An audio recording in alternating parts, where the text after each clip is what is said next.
Hello everyone, আসসালামু আলাইকুম। কেমন আছেন? আল্লাহর রহমতে আমরা ভালো আছি। তো অনেক দিন পরে ভিডিও আপলোড দিলাম, কারণ মনটা খুবই খারাপ। তো মনটা খারাপ কেন সেটা জানতে পারবেন পুরো ভিডিওটা দেখার পরেই। আসলেই মনটা অনেক খারাপ, দুঃখজনক একটা ঘটনা ঘটেছে। তো সব কিছু প্রকাশ করেও মনটার কষ্টটা যাচ্ছে না। আমাদের গাছের কিছু ভিডিও আপনাদের সাথে শেয়ার করেছিলাম। তো এখানে সেই গাছগুলো দেখাচ্ছি। আমার দুই ছেলে গাছ থেকে আম পাড়তেছে। গাছের আমগুলো খুবই রং চড়া হয়ে গেছে। দেখতেই পাচ্ছেন, একটা আম খুবই পেকে ফেটে গেছে। এগুলো ভিডিও করার একটি কারণ, এগুলো স্মৃতি হয়ে থাকবে। তো ছাদের মধ্যে অনেকই বৃষ্টির পানি জমে আছে, সেজন্য ওরা ভয় পাইতেছে, আবার ছিঁড়তেছে, খুব এক্সাইটেড ওরা। তো এখানে আমগুলো খুবই রংচড়া হয়ে গেছে, এক এক করে বেছে নিচ্ছে। আর মাশাআল্লাহ, গাছের মধ্যে খুবই আম হয়েছে।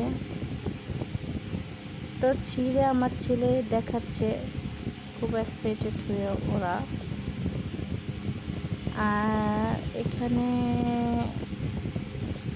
একটা দুঃখজনক ব্যাপার যে এনজয় খুবই করলাম। তো এনজয় রইল, সাথে একটা অ্যাক্সিডেন্ট হলো।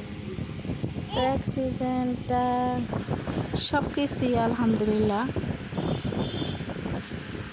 তো আমার ছোট বাচ্চাটা পারতে পারে না, এখন ছিঁড়তে বলছি বলে পারতে পারে না। আর যখন ছাদে কাপড় চোপড় রোদ দিতে আসতাম, তো ওকে একটু দেখাতে আসলে ও টপাটপ ছিঁড়ে ফেলতো। আর এখন ছিঁড়তে বলি এখন ছিঁড়তে পারে না, কি একটা হাস্যকর ব্যাপার। তো এক এক করে আমি এগুলো ছিঁড়ে নিতে বলছি, ও এক ঝোপা ছিঁড়ছে, সেটাই দেখাচ্ছে। আর আমার ছোট বাবুটা তো ছিঁড়তেই পারে না। ও ছিঁড়তে পারবে এই পর্যায়ে আম হয়েছে, মানে নিচে, খুব নিচে। তো ও কিছুতেই পারতেছে না ছিঁড়তে। তো শেষমেশ লাল আমটা আমি বলতেছি, না ও বাবু ছিঁড়ো।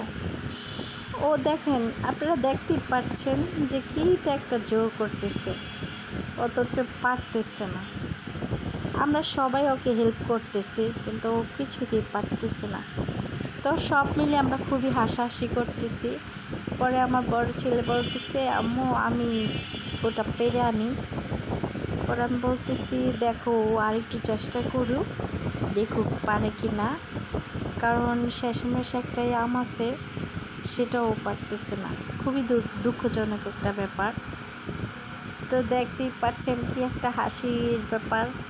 আবার ছেলেটা নিয়ে ঝুলতেছে, তবু আমটা ছিঁড়তেছে না। যাই হোক, সব মিলেমিশে শেষমেশ ওইটা পারে নাই। তো আমার বড় ছেলে গিয়ে টুক করে ছিঁড়ে ফেলেছে। তো শেষমেশ সব কিছু মিলিয়ে আম পাড়া হয়ে গেছে। তো আপনারা যখন মোবাইল ব্যবহার করবেন, তখন খুব সাবধানে ব্যবহার করবেন। আর একটা সতর্ক দেখাই দিচ্ছি, মোবাইলের উপরে কাজটা আর অবশ্যই মোবাইলের কভারটা লাগাবেন। কারণ যে কারণে আমারটা হলো, আমারটার উপরে কভারটাও, এই কাজটাও নেই, কভারটাও ছিল না। তো দুঃখজনক ব্যাপার এটাই, মন খারাপের বিষয় এটাই। আপনারা দেখতে পাচ্ছেন খুবই মানে খারাপভাবে মোবাইলটা ভেঙেছে। তো আল্লাহর কাছে একটা জিনিসই, হয়তো বা খারাপ কিছু হতে নিত, তো আল্লাহ তাআলা চায় নাই বিধায় এটার উপর দিয়ে গেছে। তো যাই হোক, আপনারা আমাদের পরিবারটার জন্য দোয়া করবেন আর ভালো থাকবেন। আর আমাদের চ্যানেলটি অবশ্যই সাবস্ক্রাইব করে যাবেন। দেখতেই তো পাচ্ছেন কি একটা বিপদ হলো। আর অবশ্যই সাবস্ক্রাইব করবেন, ঠিক আছে? ভালো থাকবেন, সুস্থ থাকবেন। আল্লাহ হাফেজ। এ পর্যন্ত। Bye bye.